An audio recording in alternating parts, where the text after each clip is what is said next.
Let me teach you something here, okay? All right. Lessons from a genius. I'm always thinking, all right? All right, calm down there, Macho As much man. as...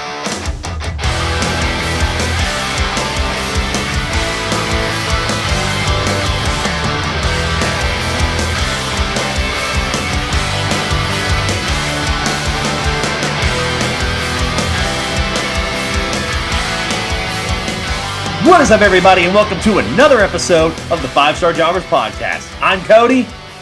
And I wish I was Nia Jax's face.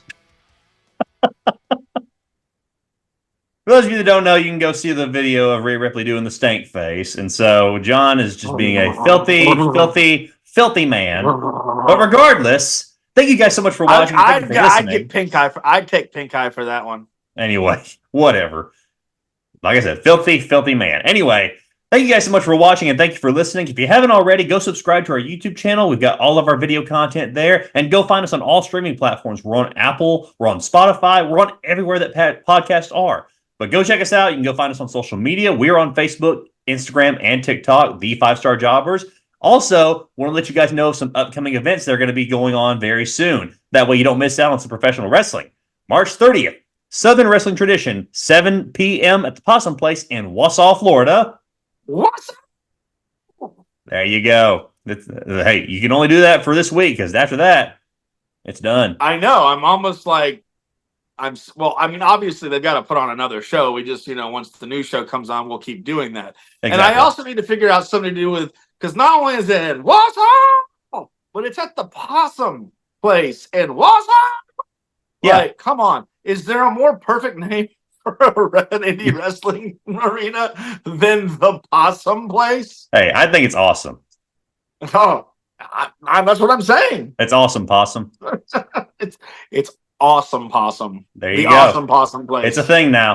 But anyway, dude, if Florida, they get some roadkill and they serve it, and it's the Awesome Possum. Like the Awesome Blossom. There you go. Somebody trademark it right now. It's a thing. But anyway. March 30th, Southern Wrestling Tradition. Don't miss out on it. It's going to be a great event. April 6th, The Guardians Legacy, The Awakening is going to be happening April 6th at 7 p.m. at Rosenwald High School Gym in Panama City, Florida. Great event. Go check it out as well. Also happening April 6th, Championship Wrestling, 7 p.m. at the Livewire Arena in Huntsville, Alabama. I will be making an appearance there in person because I will be doing a little ring announcing there. So I'm excited to be there.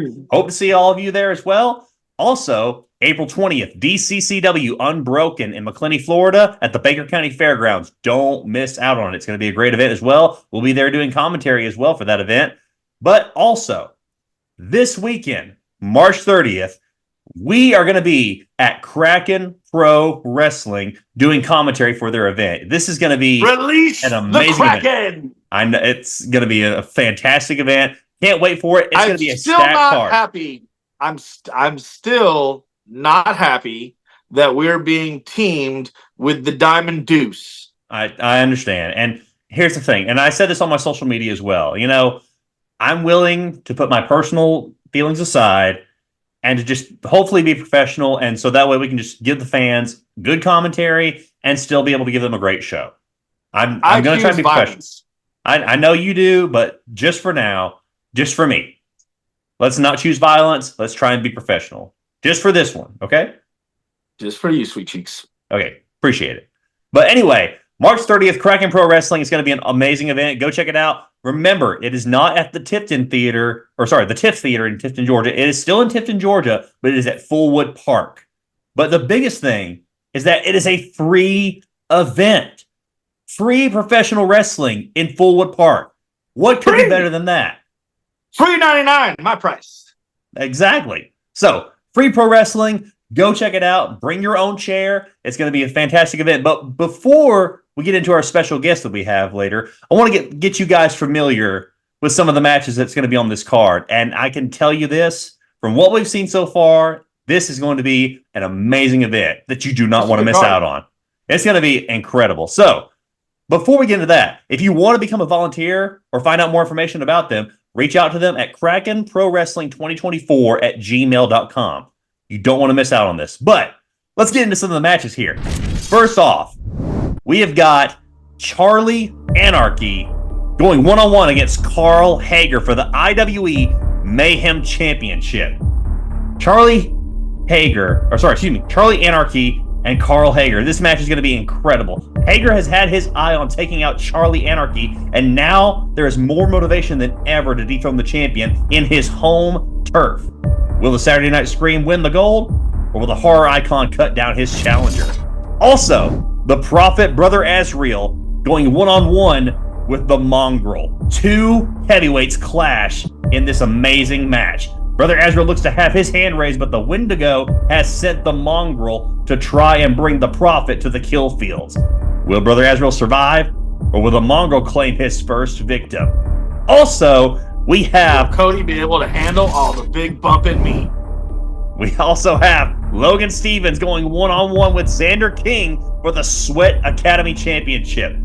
These two... Logan! We have seen these two go at it so many times, but with almost 5 days away from this match, will the student surpass the master, or will Stevens pull out some old tricks to keep the gold? We'll find out this weekend. Also, we have a strong style match that is going to be epic. We have Trevor Aeon going one-on-one with Trey Shaw. These two have been at battle for so long, and now it comes to a head in the third part of this series with Trevor Aeon going one-on-one with Trey Shaw. Will Aeon fall to Shaw's barrage, or will the devil get his due if Trevor Aeon hits him with the kiss kiss bang bang? Also, in the main event, we've got the Serpent Assassin Brandon Watley going one-on-one with Jay Too Strong. Two of the hardest hitting stars will battle it out, but who will be the one with their hand raised in victory? All of these matches are coming up this Saturday, March 30th at Kraken Pro Wrestling. A lot of great matches happening, but joining us right now is someone who's going to be joining us at Kraken Pro Wrestling for this event. He is the Sun Belt champion. So, ladies and gentlemen, please welcome Justin Kayse. Justin, thank you for joining us here on the podcast, and it's a pleasure to have you here with us. Well, I just wanted to start off saying it is such an honor and privilege for you to have me on your show right now. I mean, it's not every day you get to talk to the longest reigning Sun Belt heavyweight champion. Very true. And so we'll get into that here in just a little bit. But first, for those of you that don't know Justin Kayse, why don't you just introduce yourself to the people and tell them who you are? So, my name is Justin Kayse. I am from the People's Court, and I am a licensed lawyer and attorney at law. I decided to dabble into the wrestling arts, and I have become a champion in my very first match, and not a single wrestler has been able to defeat me for my belt. That's definitely saying a lot there, but I kind of want to talk about your championship reign for a little bit. So you said the longest reigning Sun Belt champion? That is correct. How many other champions have there been? And none of those even matter, because why would you worry about the past when you have the future right here ahead of you? Yeah, but how many title defenses? Right now we're sitting at about 8, and it doesn't look like that number's ever going to stop. And how many of those matches did you wrestle? That's irrelevant at this point. A client of mine wrestled for me in each match, and I got the winning pinfalls in every match. Wait a minute. So hold on one second. Those don't let the facts get in the way of a good story type things. I got you. Hold on just one second. So you've been the longest reigning Sun Belt champion, yet you've never defended the title yourself. No. I have been there for every defense, and I have scored the winning pinfall in every single defense. So isn't it kind of like, where Ted bought the title off of Andre type of thing? No, there was no need for me to actually buy the title. I was there. I pinned my opponent 1, 2, 3. Were you not at the last show we had in Tifton? I pinned the Flying Fro, Brandon Walker, 1, 2, 3. All right. Yeah. I just don't see how that makes you one of the greats, in my opinion. But see, if you're the longest reigning champion, yet you've never gotten in the ring and fought and defended the title, yet you've just scored the winning pinfall, it doesn't really make much sense to me, Justin. Here's the thing. Do we actually pay you to sit here and dissect our facts, or do we just pay you to report them? I'm the one that's the big brain that's decided to make a move and actually accomplish stuff in my life. The facts don't matter. I have been there for every defense. I have been in the ring for every defense, and I have walked away the winner with every defense. All No right, one all has been right, able all to right, take this all from right, me. all right. We get it. We get it. You're the man. You're the man, Justin Kayse. So tell us who you're gonna face this weekend. See, I'm leaving that for a surprise for the fans. I want them to be surprised. I have issued my open challenge. It is open to anyone in the locker room that is willing to step up and try to take my championship from me. So an open challenge. Is that what you're telling us? Oh, yes. I've been scouting the competition. I've been scouring the web. I've been scouring. I even went to a couple live shows to try to get like an inside scoop on all the competition that will be available. Well, I mean, we know after a lot seeing of the guys that are going to be there. That's pretty bold of you. I was about to say, because I mean, after going through this stacked lineup of all these guys that are going to be on the card, aren't you the least bit worried about losing this title? When you have the skill set that I have, when you have the brain power I have, when you have all these things working for you, why would you ever be concerned? Well, I guess I'll just end it with this, Justin.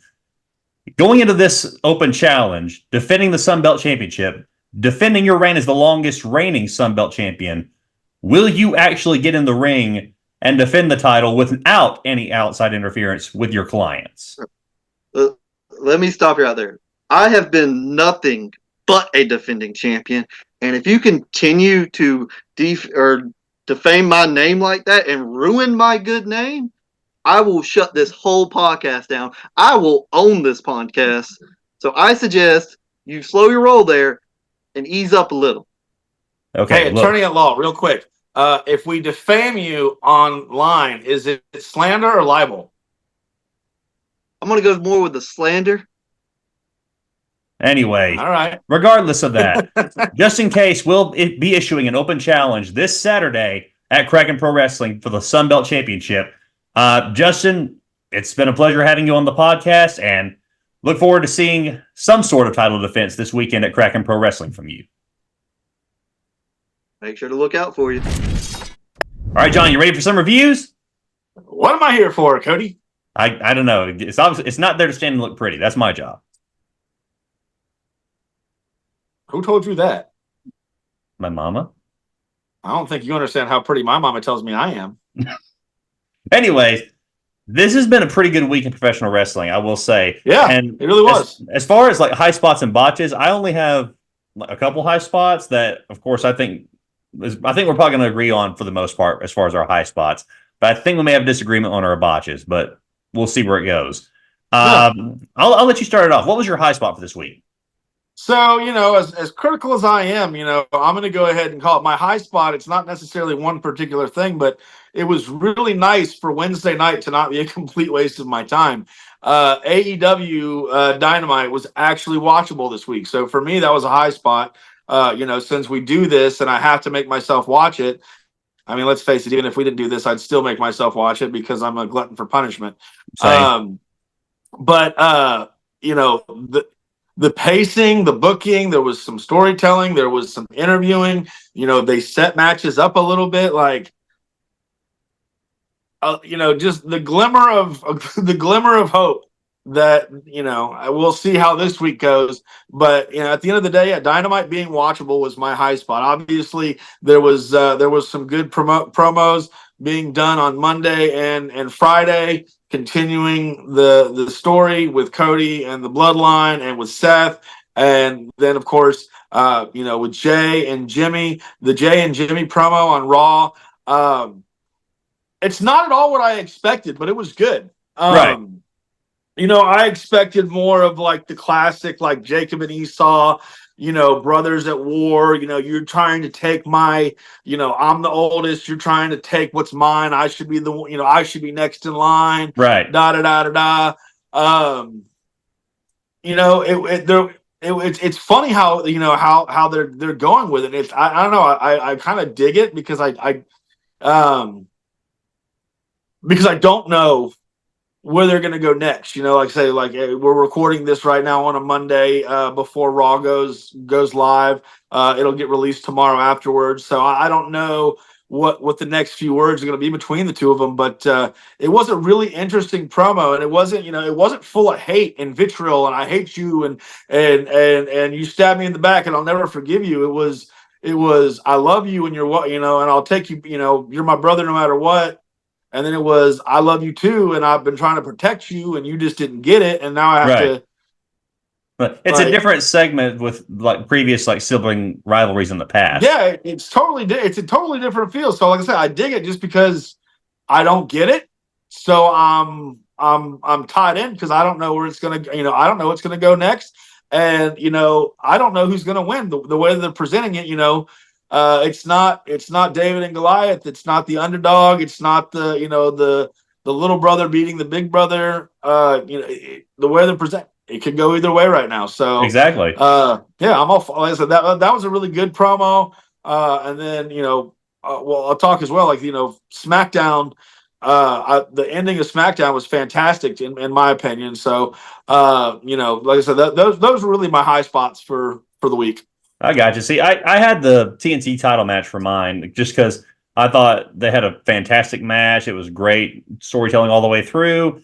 But see, my biggest one, of course, with the highlight being Monday Night Raw for me, was the Cody Rhodes promo, where he pretty much just absolutely had the censor guy on edge the entire time. And I know we talked about this before because I know you sent me the video. I can't remember who it was, but talking about is WWE coming out of the PG era and actually going into another, not necessarily attitude era, but starting to get back into that feel. And honestly, I feel like we're getting back into the swing of that a lot more so than we have in the past. If you listen to the dirt, if you've been reading the dirt sheets and reading the articles, a lot of articles are coming out. And I don't know what the validity of some of these reporters are. They might just be guys sitting on the toilet coming up with crap from both ends. Right. But the scuttlebutt is that TKO, being a publicly traded company, does still want to have that PG product because they want to be able to appeal to the greatest mass. But at the same time, just the very nature of what they are, that just doesn't make sense to me. Right. Like, that's what I say. I don't know the validity of that. I mean, like if you're a company that purely exists on producing combat sports entertainment, how can you be PG? Exactly. Like, because if you look at UFC, there's been nothing PG about the UFC from what I can see and from what I've seen in the past. There's nothing PG about what they do. I mean, you look at guys like Conor McGregor. Nope. There's nothing Conor PG McGregor, about him at all. Never been PG. Nope. No. Tito Ortiz, Rampage Jackson. Yeah, all these guys. Like I said, when I watched UFC, they're PG-13 maybe, TV-14. I don't think they're going to go full-blooded attitude era, but with The Rock coming in here, and we know Brian Gewirtz is there as well. And we've talked about this on the show too. You've got Brian, you've got Paul, you've got Dwayne, you've got phenomenal wrestling minds and writers in that back room, and none of them are PG. No, not at all. So I think that we are seeing a gradual shift. You see Cody Rhodes come out there and give a not PG promo. No, I don't think we're going back to the Attitude Era. I don't think going back in time for anything is the right way to go. Right. But maybe we grow up a little bit. Maybe we treat the product like it really is. Yeah. Which I think, the product is always best when it has a little bit of edge and does not exist to sell toy championship belts to 8-year-olds. Exactly. I mean, you got to have a little bit of edge. Give Cody the ability to have a little edge. But you know what? Like with the edge and everything, I like my favorite part of his promo wasn't even the using any profanity or questionable language as some might say. Right. I liked it when he just goes, "I know your mom." Yeah, exactly. And everybody's just like, "Oh no, Cody, don't go there. Don't do that." It's like, "Yep, I'm gonna do it." Well, and it's just because if you know the history of The Rock's mom as well, it's like they sit there and talk about the High Chief. They talk about Rocky Johnson. Not enough is talked about the women of the Maivia family, of Ata Maivia or Leah Maivia. Like, those women ran promotions when there were no women running promotions. Yeah, exactly. Like, those were women who, like, they talk about women busting into professional wrestling. Try being a woman promoter back in the old territory days. Like, those women are harder than most of the men in the back room now. Absolutely. So, I mean, like, you know, just like I say, not only was it just kind of one of those, like, I know you're, like, so's your mom, you know, it wasn't, like, I think a lot of people might have taken that promo, like, so's your mom. No, I think it was 100%. You know, Cody said, like, I know your mom, but it was also like, it's like, let's let there be mutual respect here.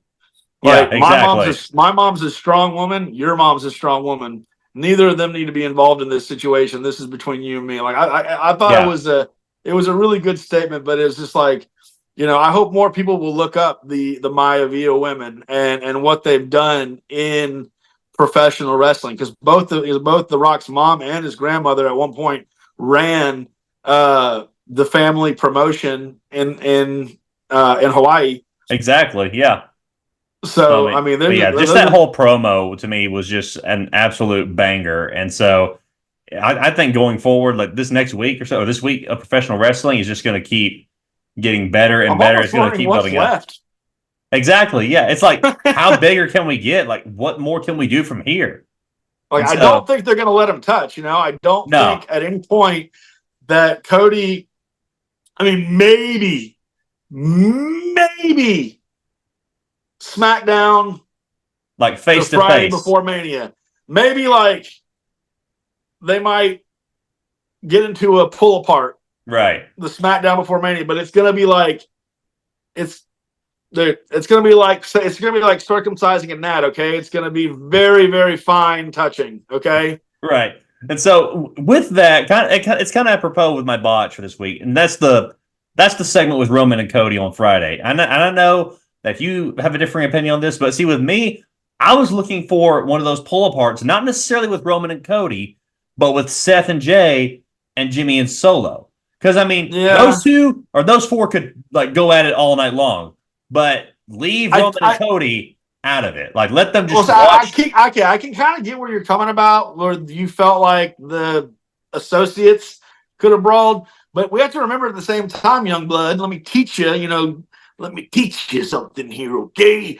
All right. Lessons from a genius. I'm always thinking, all right? All right, calm down there, Macho As much as they are part of that story, it's important that they also maintain their own stories, because they're not just, Jimmy and Jay is its own Mania match. It's its own story. And yes, it connects with the larger main event story, but we want to be able to tell that story and its nuance and the physicality of it individually, separate from the rest of it. So, just like where Seth and Drew have their thing, and it's like Drew's not getting involved in the bloodline stuff, but he's reminding Seth, hey, by the way, you're not taking me fully seriously because you got your head somewhere else, and you're going to lose because of that. Same thing with Jimmy and Jay. Like, Jimmy and Jay, everything about them is involved in that storyline. However, their issue that they're going to fight about has nothing to do with Roman and Cody. And so when they fight, which very well may be Monday, it may be today, it may be, as we're speaking, Jimmy and Jay might turn it up tonight. It might be on Friday this week. I don't know. But when they do connect, when they are personally intertwined, it needs to be with their own story, so that it's not the Cody and Roman thing is already so big, and you've got Cody Roman, and then you've got Cody Roman, Rock, and Seth. But, like, it's so all encompassing. The last thing you need is for that to literally overshadow the other events themselves, because then at that point it just becomes imagine watching WrestleMania and you're watching Jimmy and Jay thinking, oh, this is part of the bloodline rivalry. And it's not. It's part of Jimmy and Jay's issue. Right. I mean, I see it from that perspective there, but I think that's just the entertainment junkie in me that's just wanting to have some kind of brawl, but just letting the two, like the main event, just sit there and watch everything unfold, but still just kind of like dead eye with each other, like just. I thought it was great. I thought the pacing of it was fantastic. I think we all knew from jump. Oh yeah, like we all knew there was no way. From the very beginning, we knew nobody was coming alone. And like at the very beginning of the interview, they set it up. It was like, I'm a man of my word. I came alone. Did you come alone? He goes, well, you said you're a man of your word. I'm a man of my word. If you came alone, right, then I came alone. Exactly. Neither of them said straight up like, I 100% came alone. Exactly. Yeah. Like, and then Cody when Roman, said it snaps his finger like he's Thanos, and then, sure enough, the boys descend, and then Cody goes and gives just the nod. Yeah. And then you see Seth and perfect. And not only I like this one. So when Roman snaps, they descend. But when Cody gives the nod, Seth and Jay had been there the whole time. Right. They were closer. Yeah. So like, had something gone down, Cody had it up on Roman. Oh yeah. I mean, it was great. It was a good segment, but just I don't know if everybody caught, but like they were closer and they were there. They were there the whole time. They didn't have to walk anywhere to be ringside. Yeah, I mean, looking at it from that perspective, it makes sense. But yeah, like I said, that's just the entertainment junkie. I just wanted to see at least some type of conflict other than just back and forth with words. Because I mean, there's nothing that they can say to each other that we haven't already heard before, or so we think. Because I mean, Cody has been on fire with all of his promos, getting closer to WrestleMania, and it feels like he's still got a lot more that he could say, and there's a lot more left to say. As far as Roman goes, he doesn't need to say anything. The other thing that I thought was really great about the promo is the fact that Cody was allowed to talk about not WWE. Yes. And I think that was a really, I don't think people really understand the importance of that. No, because he even made a reference to the Bullet cufflinks. The Bullet Club. Wore. The Bullet Club. He knows about. He said Bullet Club. He didn't say a club. He said Bullet Club. Yeah. Like every time I ever met him, I've been part of this group or I've been part of another group or when I was away doing this. Yeah. Like he was like, no, I was part of the Bullet Club. Yeah. Like I liked that Cody was able to make that. That script that was part of the script. I don't think he went off script. That was approved by creative to discuss. And you've got this stuff going on where Shayna Baszler is going to be in GCW literally the same weekend of WrestleMania. It gives the idea that the new era is gonna open and close that forbidden door a little bit. We saw it with Jordan Grace at Royal Rumble. So it really does. It just kind of it really gives that idea of anything really could happen. I mean, hopefully it does. Where Roman talks about the thing that I think everybody should always talk about with a babyface heel like Cody. He's like, you're an idiot. You're stupid. You trust when you shouldn't trust. You do this when you should do this. And then for Cody to completely turn it right back around on him was just absolutely fantastic. And just the way that Roman leaves he leaves the ring and he's just kind of he's mentally frustrated. Yeah. He's just that didn't go how I wanted it to. That's not how. And then like I said, then at that moment he's like, okay, but I can do this. Yeah. And he thinks I'm going to get the one up on that one, and then Cody's like, nah. He's like, I got you. Yeah. It was. I think it was better than you think it was. Yeah, I can see it from there. So I'll give you your credit. And so you got me on that one. Don't get too high and mighty so far.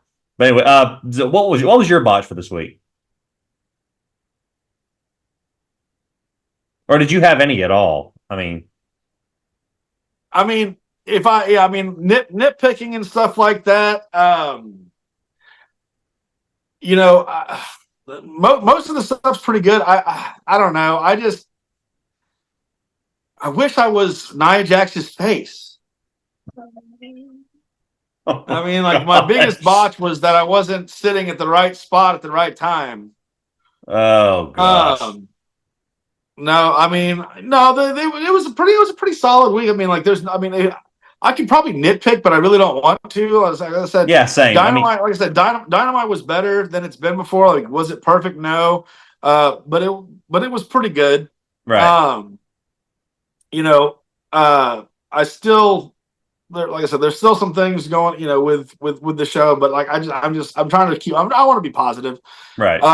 This is not like when I sat at the free clinic. Okay, I'm not trying to. I want to be positive. I don't want to think negatively.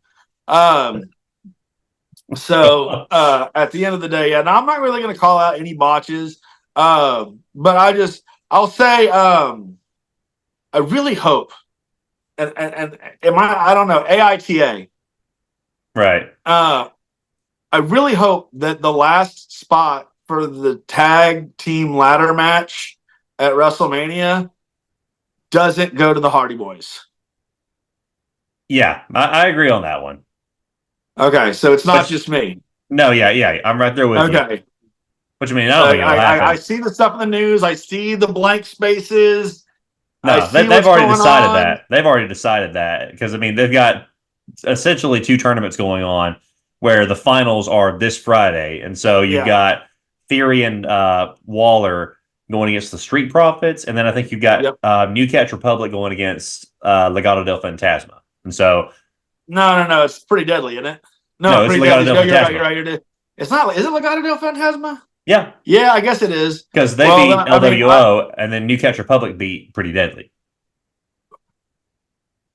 Yeah, well, I hope it's New Catch Republic, and I hope it's the Street Profits. Just honestly, I think they'll be better in a ladder match. They're better suited for a ladder match. That's just my See, I think it'll be Street Profits and Legado del Fantasma. Maybe, but that's just me. But anyway, that's something we can get into in our predictions for next week. Do you know what you want to have done to you? I'm still trying to decide what I want to have done to you. What do you want your punishment to be? Well, I mean, it hasn't worked out well for you the last 2 times. I know, but I'm looking to redeem myself. I'm gonna even the score on this one. Are you gonna trade the dog van for a moped? I'm going to redeem myself. I'm gonna do it. But anyway, we can get into that later on. We may have to do a part 1 and part 2, depending on if they announce. Because, I mean, I know they announced the night 1 and night 2 main event. But as far as, like, all the other matches, they hadn't really announced a lot as far as, like, what's going to be night 1 or what's going to be night 2. Yeah. But hopefully with this week, like we said, we're recording on a Monday. Hopefully tonight and then Friday, we'll have a little bit more clarity. I have one idea. Oh, gosh. And I don't think we could make it happen because we hate these guys. But I don't know. Maybe since we have to sit next to the Diamond duped his pants, maybe the loser has to spend 3 minutes in the ring with Goodness. Oh gosh, no! I don't think we can do that. We'll think of something different. I wouldn't suggest it if I thought I was going to lose. Well, don't worry. I'll be thinking of your punishment. Don't worry. It'll happen. I'm going to redeem myself. I can promise you that. But anyway, guys. Don't threaten me with a good time there. You're a sick man. But anyway, guys, that's our episode for this week. Thank you so much for listening, and thank you for watching. Make sure to go follow us on social media. Like I said, we're on Facebook, Instagram, and TikTok. You can find us on The 5-Star Jobbers, and all of our upcoming events will be shared on there as well. But like we always say, thank you for listening, thank you for watching, and as always, keep it 5 stars.